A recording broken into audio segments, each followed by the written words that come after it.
Avant de se lancer dans la création de notre application, nous allons faire un petit exercice préparatoire pour voir plus tranquillement la manière de manipuler les différents éléments d'une liste pour les afficher comme on veut, notamment quand la liste devient assez longue, et on va voir comment en fait on va itérer à travers un index pour cela. Donc on va faire un petit exercice. Pour cela, vous créez un projet test, peu importe, un projet vide, et vous mettez deux choses dans votre écran. Donc vous mettez un bouton qui va nous permettre d'afficher une liste, et vous mettez un label dans lequel on va pouvoir afficher la liste. Et on va aller dans la partie bloc, puisque c'est là qu'on va faire notre exercice, et on va tester au fur et à mesure pour voir ce que ça donne. Donc de manière très simple, je vais créer une liste, voilà, de plusieurs objets. Donc je vais mettre plusieurs éléments dans la liste, on va en mettre 3 par exemple, et on va mettre des pommes, des bananes et des poires. Si je ne fais rien et je veux simplement afficher ma liste directement, comment elle s'affiche? Donc quand je clique sur le bouton afficher liste, je vais afficher la liste telle que je la vois. Donc je vais faire set label list texte, tout, et je vais prendre la liste telle quelle pour voir ce que ça donne. Donc j'appuie sur afficher liste et je vois que ma liste s'affiche en fait dans une parenthèse. C'est quelque chose qu'on a déjà vu. Or, ce n'est pas aisé pour la manipulation. Si on veut avoir affiché des résultats de vote, par exemple, puisque c'est de ça dont il s'agit, ce n'est pas très joli de les présenter comme ça. Alors, on a déjà vu qu'on pouvait utiliser une fonction qui est déjà intégrée, qui est la manière de transformer une liste en une table CSV. Donc, il y a un format CSV. Donc, on peut voir ce que ça donne ici si on reteste. Donc, on voit maintenant que c'est beaucoup mieux. Ça les affiche l'un en dessous de l'autre, mais ça me les met entre guillemets. Alors que moi, je veux les afficher comme je veux l'un en dessous de l'autre, par exemple, mais je ne veux pas de guillemets, par exemple. Donc, comment faire? Alors, on va commencer par une chose simple. On va se dire, bah, tiens, je vais les sélectionner un à un. Comme on a déjà vu, on va prendre l'élément d'index 1, l'élément d'index 2, l'élément d'index 3, par exemple. Donc, on va voir ce que ça donne. On va lui dire, bah, tu vas m'associer. Voilà, 3 éléments. Donc, tu vas me sélectionner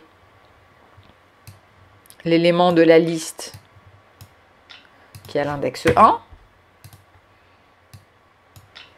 puis l'élément qui a l'index 3. Si je fais ça, qu'est-ce que ça va m'afficher? En fait, ça me les affiche bien sans guillemets, mais ça les colle. Pourquoi? Parce que ça, c'est la fonction qui concatène les textes, donc qui les associe, qui les colle l'un après l'autre. Donc ça veut dire qu'il faut que je puisse créer une ligne. Alors, on peut créer une ligne de séparation en rajoutant en fait un petit code HTML entre chaque objet. Je vais vous montrer comment on fait. Voilà, donc là, vous rajoutez un champ texte vide entre chaque mot, et on va taper dedans anti/n. Donc ça permet de sauter une ligne. Donc c'est bien anti/ et pas /n. Voilà, donc on peut mettre des petits bouts de code HTML. Bon, donc normalement là, si je clique sur afficher, voilà, ça me l'affiche comme je veux, donc j'obtiens le résultat que je veux. Mais ce code-là est quand même assez fastidieux. Imaginez que j'ai 10 éléments ou 15 éléments, vous imaginez la longueur de code que j'ai. Donc comment je peux simplifier, automatiser cela et créer une règle qui me le fait systématiquement pour chaque élément de la liste, quelle que soit la longueur de la liste? On peut utiliser pour ça deux conditions dans contrôle. Soit c'est de lui dire bah, pour chaque élément de la liste, tu vas me faire telle chose, ou tant que ma liste n'est pas finie, par exemple, tu vas me faire telle chose. Alors, je vais vous montrer comment faire avec les deux, parce que ça c'est quelque chose qui est très fréquent. Ou on peut aussi utiliser celui-là en lui disant, bah, pour chaque élément de la liste, à chaque fois, tu circules de 1. Donc, tu itères, voilà. On va commencer par celui-là pour voir ce que ça donne. Donc, while test do, ça permet de dire, mais en fait, tant que... Donc, on va créer un index, par exemple. Et on va lui dire, bah, tant que mon index n'est pas arrivé à la longueur de la liste, à chaque fois, tu vas m'afficher l'élément et tu rajoutes 1 à l'index. C'est une manière...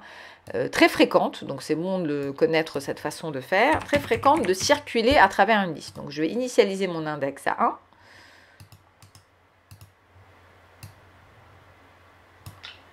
Voilà. Et en fait, je vais lui dire, tant que mon index n'a pas atteint la longueur de la liste, donc ici, la longueur de ma liste, c'est 3, puisque dans App Inventor, ça commence à 1. Donc ça, c'est index 1, index 2, index 3. Donc tant que mon index est inférieur ou égal, voilà, à la longueur de la liste, donc je prends length of list global list, En fait, ce que je voudrais, c'est ça. C'est cette règle-là. Je vais lui dire, index égale 1, longueur de la liste égale 3. Quand l'index égale 1, je veux afficher l'élément de la liste d'index 1, puis je rajoute 1 à l'index qui devient 2. Et à ce moment-là, je voudrais afficher, bien sûr, l'élément précédent, plus l'élément d'index 2, et je rajoute 1 à l'index qui devient 3, et on continue ainsi jusqu'à ce que l'index ait atteint la longueur de la liste. Une fois qu'il atteint la longueur de la liste, la condition s'arrête. Donc, comment je traduis ça en code? Je lui dis, tant que mon index est inférieur ou égal à la longueur de la liste, ce que tu vas faire à chaque fois, on va y aller par étapes, c'est tu vas m'afficher, pour le premier, ce que je voudrais, c'est qu'il m'affiche l'élément, d'accord, d'index 1, mais je ne vais pas lui dire que c'est 1, puisque à chaque fois, il va le faire tout seul. Donc, en fait, je vais lui dire, tu vas me prendre l'élément qui a cet index, l'index en cours. Donc, au début, c'est 1. Et ensuite, je vais rajouter 1 à l'index pour passer à l'index 2. Ensuite, je vais rajouter 1 à l'index pour passer à l'index 2. Donc, je vais créer, vous allez voir comment je vais combiner tout ça ensemble. Donc, ensuite, on va lui dire set global index to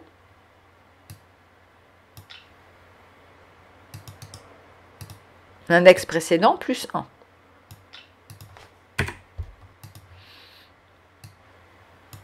Voilà. Mais si ici, je mets tout ensemble, qu'est-ce qu'il va faire? À chaque fois, il va me les remplacer. Ici, il me le remplace. Donc moi, ce que je veux, c'est qu'il mette le 1, il incrémente l'index à 2, et ensuite, il me rajoute l'élément banane à pomme. Donc je veux en fait afficher plusieurs choses.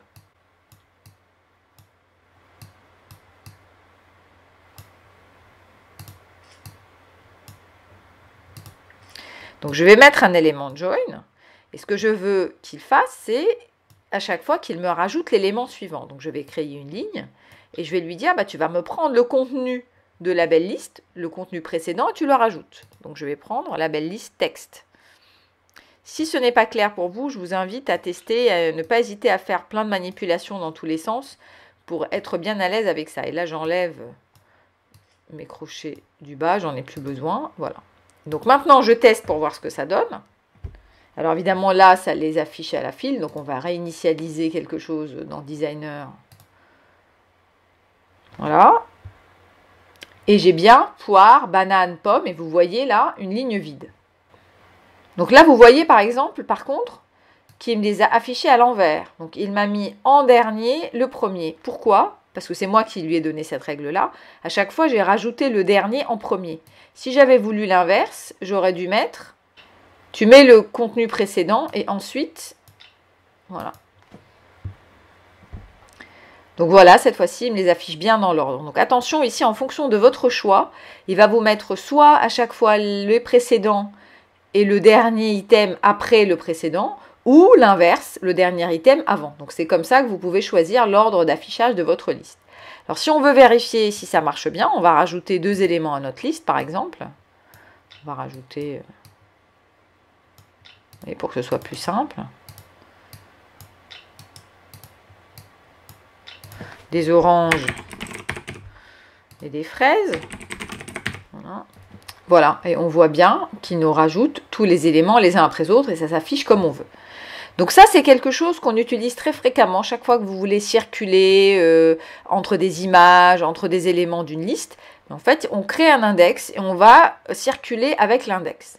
Une autre manière de faire qu'on aurait pu utiliser ici sans même créer un index, c'est for each item in list do. Donc je vais vous montrer comment on aurait pu faire. C'est la même logique, mais il faut simplement transposer. Donc en fait, on va garder notre code. Voilà. Donc ce qu'on veut lui dire, c'est pour chaque élément de la liste global list, je voudrais que tu me fasses la même, c'est la même logique. Je voudrais que tu, on va enlever ça, je voudrais que tu m'affiches le contenu et tu me rajoutes à chaque fois, à tour de rôle, l'élément qui a l'index en cours. Sauf que là, la petite chose, c'est que l'index en question, en fait, c'est l'index de l'item. Donc on n'a pas de global index, on utilise l'index de l'item qui est en cours. Donc, il ne faut pas se tromper. Voilà. Donc, l'index ici, c'est l'index de l'item en cours. Donc, c'est l'item qui bouge. Et c'est bien la même liste. Donc ça marche bien. Ici, le premier espace est vide parce que, en fait, la première fois, le contenu de la belle liste est vide. Donc c'est moi qui l'ai mis en premier. Ok, donc ça c'est une autre manière de faire où, en l'occurrence ici, on n'avait pas besoin de créer un index. On pouvait le faire directement dans la condition. La petite astuce, c'est ne pas se tromper à ce niveau-là. Alors maintenant que c'est clair pour vous, on va créer l'application et en fait, on va utiliser cette règle-là pour afficher tous les éléments du vote en fait.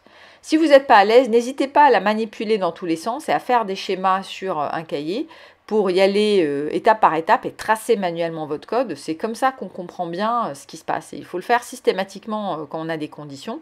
C'est aussi une source de bugs généralement, donc c'est de cette manière-là qu'on peut débugger.